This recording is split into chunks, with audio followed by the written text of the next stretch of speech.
Good evening. Welcome to Left, Right and Centre. I'm Vishnu Shom. On the programme tonight, the Centre's response to the Kerala government's dog in the manger jibe on the provision of relief to the state. The point being made is this: if you aren't giving us the 20,000 crore rupees that we seek to rebuild the state, then why are you denying others from providing us this help? This comes on a day when the UAE government, in what some would consider some sort of a U-turn, says that there was nothing official about it providing Kerala 700 crore rupees in relief, something that's been widely reported.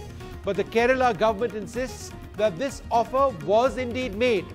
In the meanwhile, the government has come out with a detailed explanation on how, in addition to 600 crores that it has provided the state, there is another amount of 562.45 crore rupees which is already with the Kerala State Disaster Fund.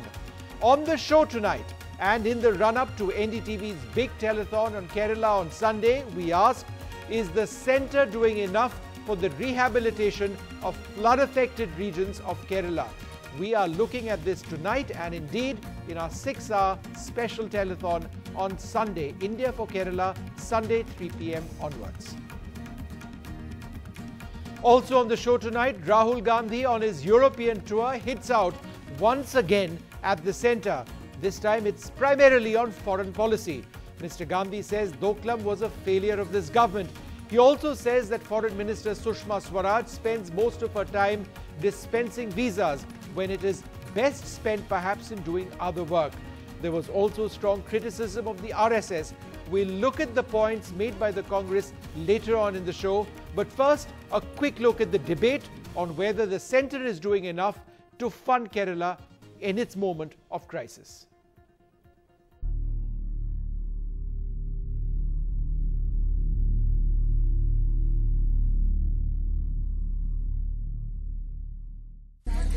The controversy over 700 crore rupee aid offer from the Emirates to Kerala is becoming more of a tangled web.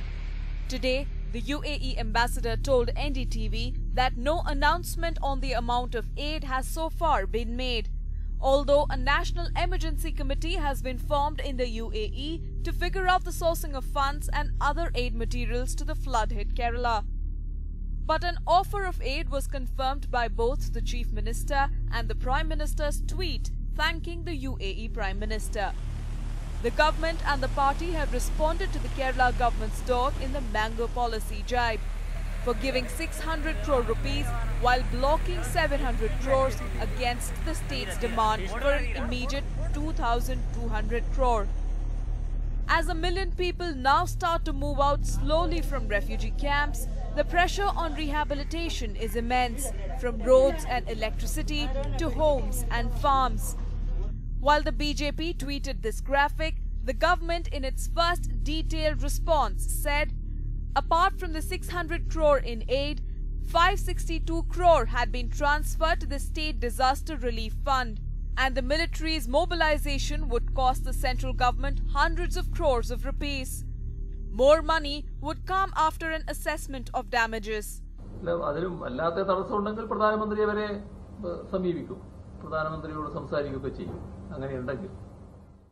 in the Ministry of External Affairs say the precedence of not accepting foreign aid trumps what is written in the National Disaster Management Plan 2016. Even so, the slugfest between the centre and the state can surely wait, and the efforts could focus on rehabilitation. In New Delhi, Snigdha Basu, NDTV. Well, joining us now on whether or not the centre is doing enough, Lalita Kumaramangalam, Director of the India Foundation, also a member of the BJP. Thanks, ma'am, very much for being with us. Priyanka Chaturvedi of the Congress Party with us as well, and also Rajiv Dogra, the former diplomat. I'll also be joined in a little while by the Lok Sabha MP of the CPM, MB Rajesh. But let me come to you, Lalita Kumaramangalam, first. Ma'am, what really is the problem over here? Because while there is certainly a structure which the Home Ministry follows, if there are foreign countries willing to provide funds, then why is there this reluctance to accept it?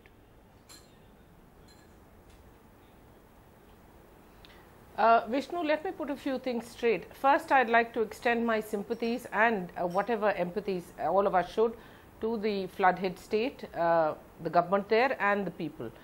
Secondly, I think Onam is coming up, and even though it will not be really a very happy Onam, I'd like to wish everybody in Kerala that they have a safe Onam. Now, to come to this controversy, the thing is that too many things seem to have been misstated. Pinarayi Vijayan went ahead and talked about 700 crores when there was no real amount mentioned.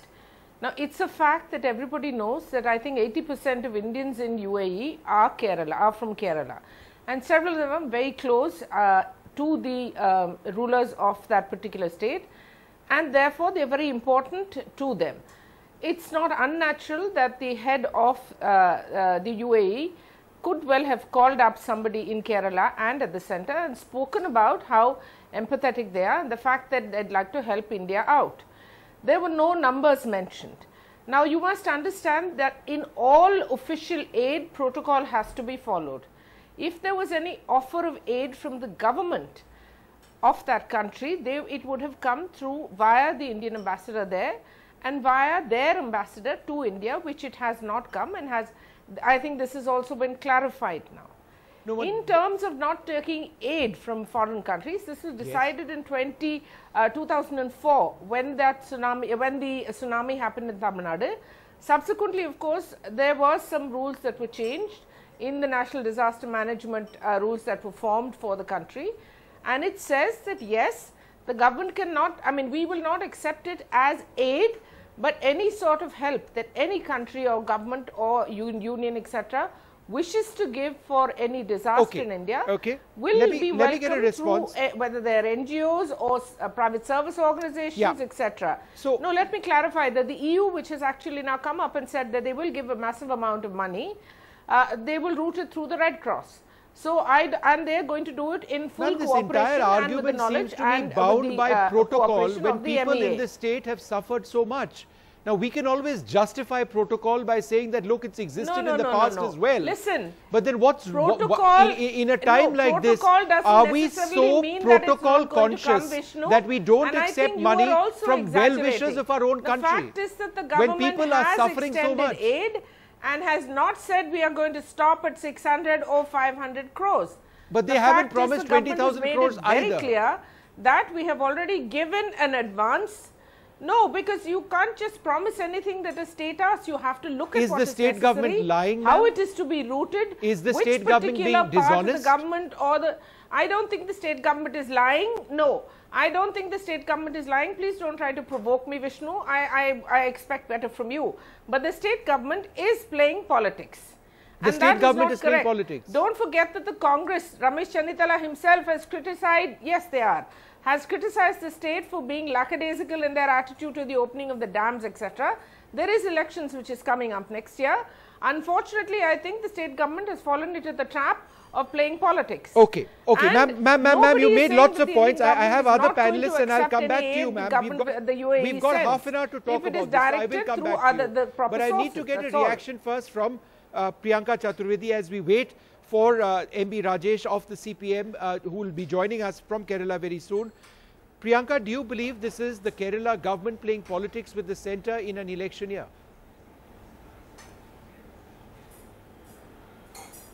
No, I find this an extremely unfortunate comment coming from a very senior spokesperson of the Bharatiya Janata Party, and I definitely expected better of her. It's not the amount of aid that was promised by UAE. We felt the way it was being blocked, considering that Kerala has been asking, has suffered the worst disaster in the century, over 350 people dead, and a loss of over 19,000 crores staring them in their face, and asking for assistance from the central government. Would have expected every help and assistance coming from the centre. Unfortunately, that has been lacking, and if anyone wants to come forward and donate, which Indians are doing in large numbers and many organizations are doing in large numbers, which is appreciate worthy, but you know, accusing the state or anyone at this point of time to politicize it is very unfortunate. We saw how social media was being used to spread hate about this, was how it was used to justify why that aid is being blocked. And now the argument is it's not 700 crore, it could be 100 crores. But why should we stop Kerala to get that aid, especially at a time when it needs it the most? We should all be chipping in, we should all be pitching in, and humanity comes over politics. Then why, Priyanka, did the Congress in the past stop it as well? Why in 2004, during the tsunami, Priyanka, did the Congress stop it as well? Why did the Prime Minister at that time say that we don't need it? Subsequently, there was this government as well. There was Kashmir floods. We rejected it then. Uttarakhand floods. We rejected it then. But the precedent had been set in the past. Why? No, fine. There could be an argument about a precedent being set in the past. However, there can be changes that can be adhered to, can be done at the behest of the government and what the central government wants and the kind of aid that is needed to help a particular state. We have seen how the country has suffered because of 2013 Uttarakhand floods, whether it was the Jammu and Kashmir floods. And if there are any changes that we can bring in to make lives better, rehabilitation easier and aid passed on to people who need it the most, more accessible. I think a lot of people would have made this argument in 2004 as well during the tsunami, and that is what Priyanka. The lives of, we lost lakhs of people in that. No, I'm very sorry. No, I think there's a difference. No, I'm sorry. No, I'm sorry. Very hypocritical statement. There are two accusations here. Please understand. It's easy to say that, in 2004 there was something else, and in Kashmir, ma'am, I did not interrupt you. Ma'am, I did not interrupt you. It was humanitarian. All right, one moment, Mrs. Kumaramangalam and Priyanka, will you just please wait for a moment? I'm joined at this stage by MB Rajesh of the Lok Sabha. Priyanka, you... No, I'm sorry. Can I just say something? Very briefly, yes. No, please, you'll have to give me 30 seconds because she interrupted me. You asked me a question. Very brief reply to that. That if central assistance was in any way not enough, there were state governments which were requested to pitch in. We haven't seen the same activity coming from the central government where they have requested all the state governments, urged the state governments to come forward and help the so that's your point. State. We'll refer to that. You believe that the centre is not done enough as far as others. All right, one moment, Priyanka. I want to go across to MB Rajesh. MB Rajesh of the CPM, you finally joined us. But sir, let me ask you one simple question, Mr. Rajesh. The point being mentioned by Lalitha Kumaramangalam of the BJP a few minutes back was this: you are trying to politicize the process of seeking aid from the centre. It is an election year. Your demands for aid from the centre are not justified. How would you respond? See, it is not us who have politicized the issue. The BJP and Sangh Parivar has been politicizing the issue right from the beginning. When the entire Kerala was facing this disaster at that time, these people, BJP and Sangh Parivar people, were busy in attacking Kerala, in unleashing a hate campaign against Kerala. No, but sir, at the same time, RSS workers on the ground have done incredible work. I'm sure you would accept their role over there as well. A lot of this hate was being played out on social media. A lot of that is rubbish. I don't think anybody in the BJP or the centre would endorse that. But the point mentioned by Lalitha Kumaramangalam just before you joined us is that you are politicizing the process of seeking aid. How would you respond to that? Mr. Vishnu Som, please don't make such sweeping statements. RSS were busy, these RSS workers were busy in doing this hate campaign. And I don't. If you want more evidence, I can give you. Secondly, no, that's not true. Secondly, regarding the aid, the National Disaster Plan, Chapter 9, Para 9.2 clearly states that national governments can voluntarily offer aid as a goodwill gesture, and the central government may accept that. So that is it. That is the National Disaster Plan says. So. There was a voluntary offer from UAE, and the Kerala government was willing to take that offer, and even the Prime Minister had tweeted thanking the UAE Prime Minister for the gracious offer. I am quoting, gracious offer was the word used by Prime Minister of India. Then subsequently, the issue was politicized by some extraneous forces. The Prime Minister was forced not to accept this UAE offer. Even the Prime Minister and MEA initially... No, but the UAE has come out with a statement also saying that this wasn't formal. Statement of facts. The UAE has also today, their ambassador has said that this wasn't a formal offer. They've not said that it won't come, but they've said that it's not a formal offer. So were you too quick in saying this money would be given by the UAE? I remember yesterday NDTV has shown a statement by Vishnu, can I just come in here, please? A statement by MEA which says that many countries have offered help. Yes. And the government of India politely refuses to take that help. Correct. So what does it mean? If it was not, if there was no such offer, why the government of India should refuse to take the offer? Because the offer had come from other countries as well. Offer? But okay, but we'll... Mr. Rajesh, just 1 minute. I want to go Vishnu, across to can I another come one in of my here, please? panelists.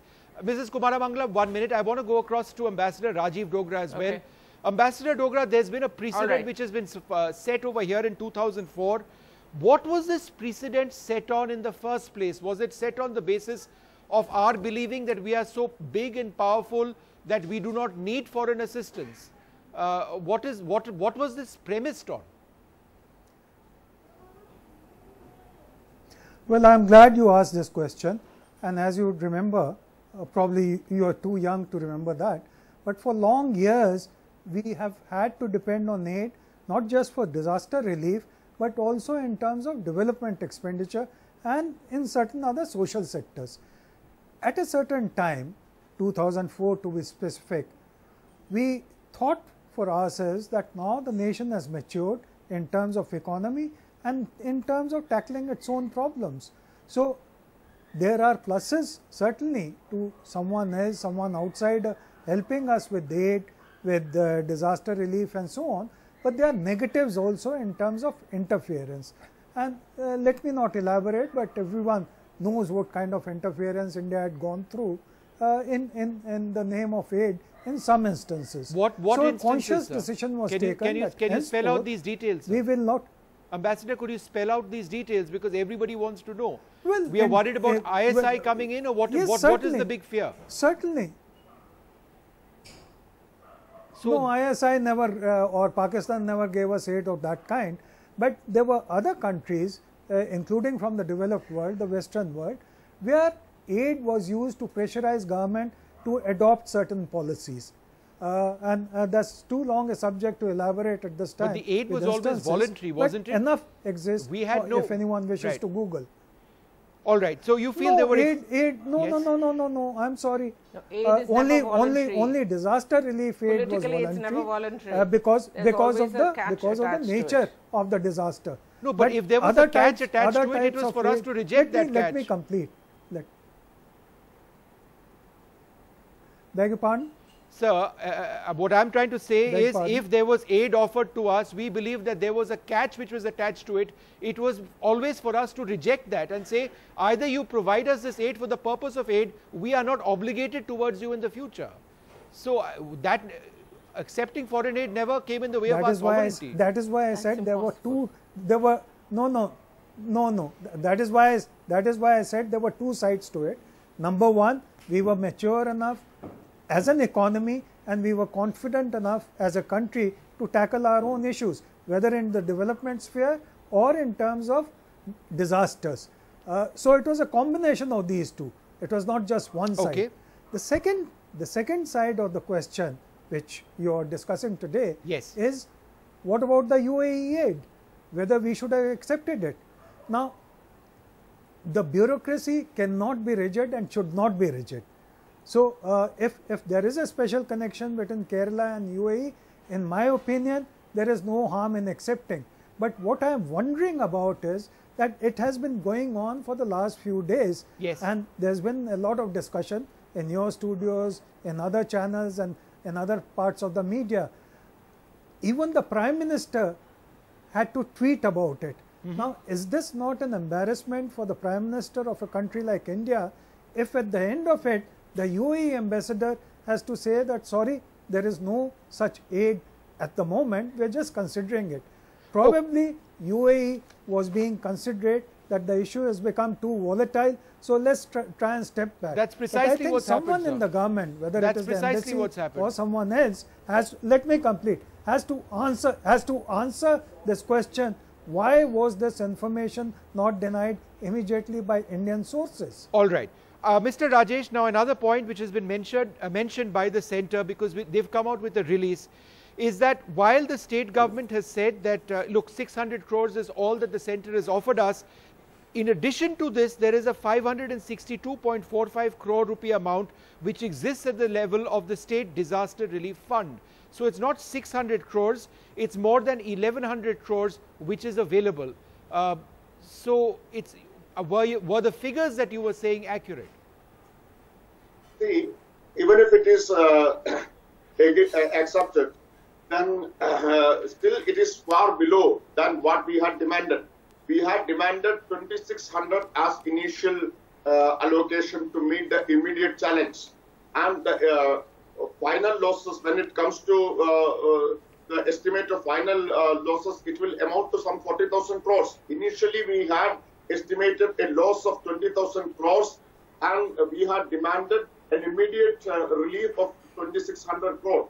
Now, even if this 562 is added to that, then only even then it will come only 1,100 yes. crores. See, the issue is a policy issue.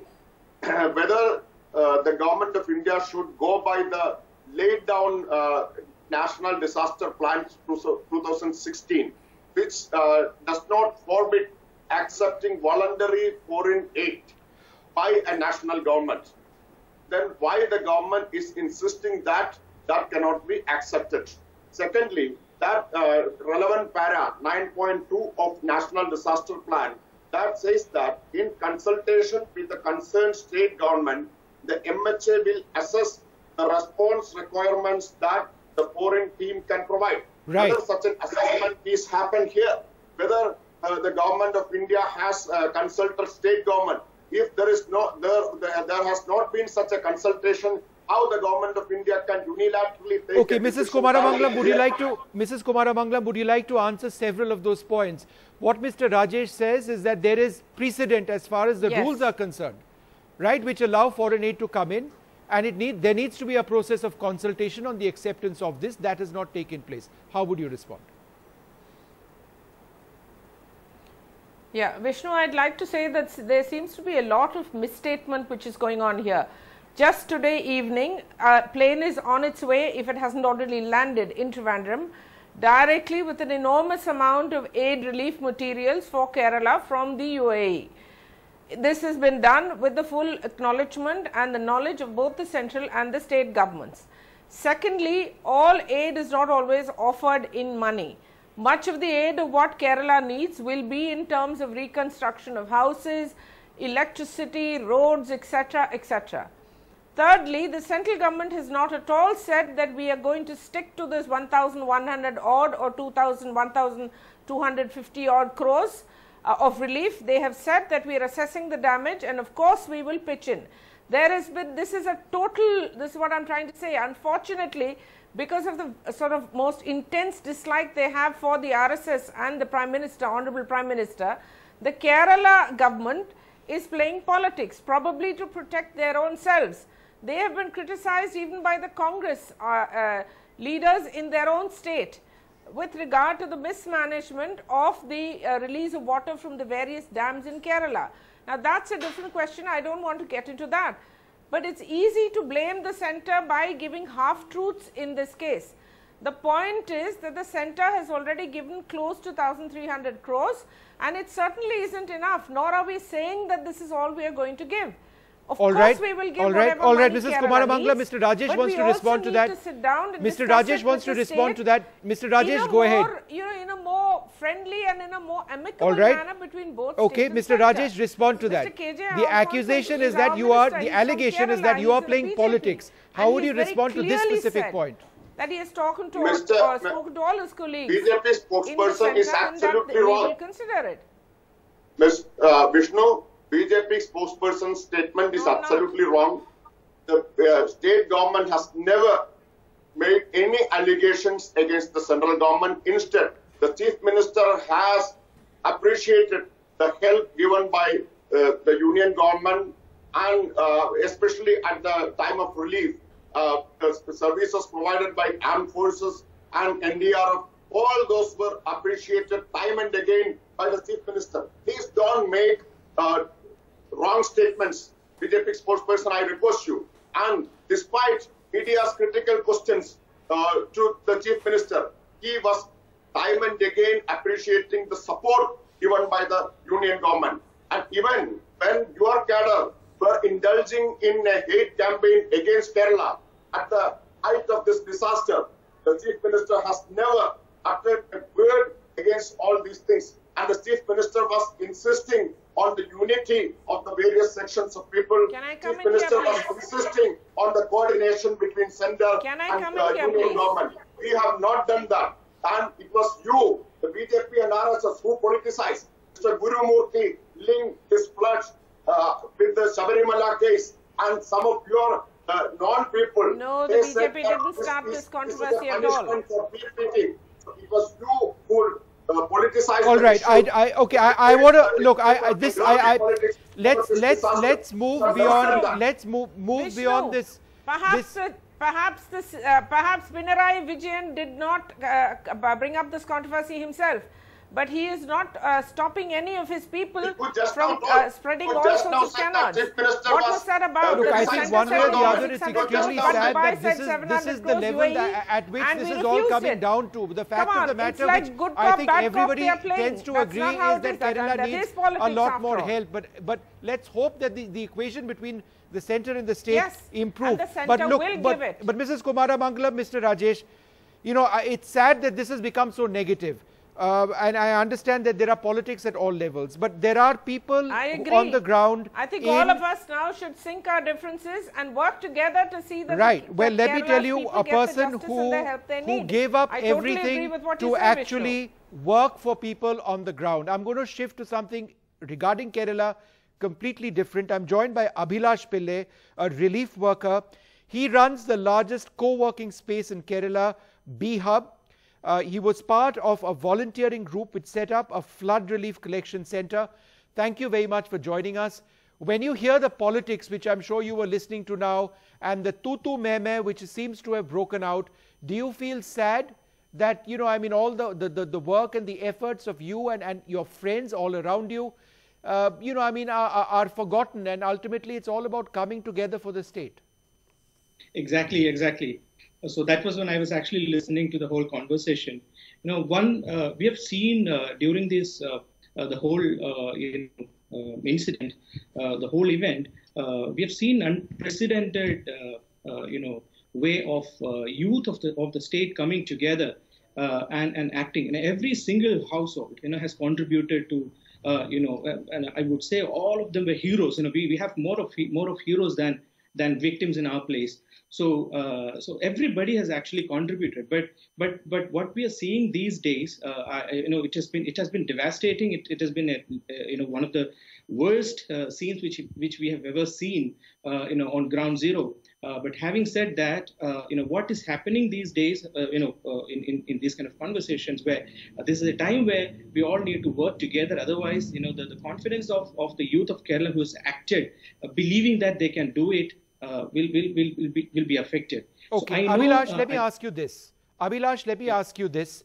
Sure. How exactly did your friends, colleagues, co-workers, how did they come together over the last few days in trying to make a difference? What did they do? Tell our viewers. Yeah. So initially, we started this. We were one of the earliest.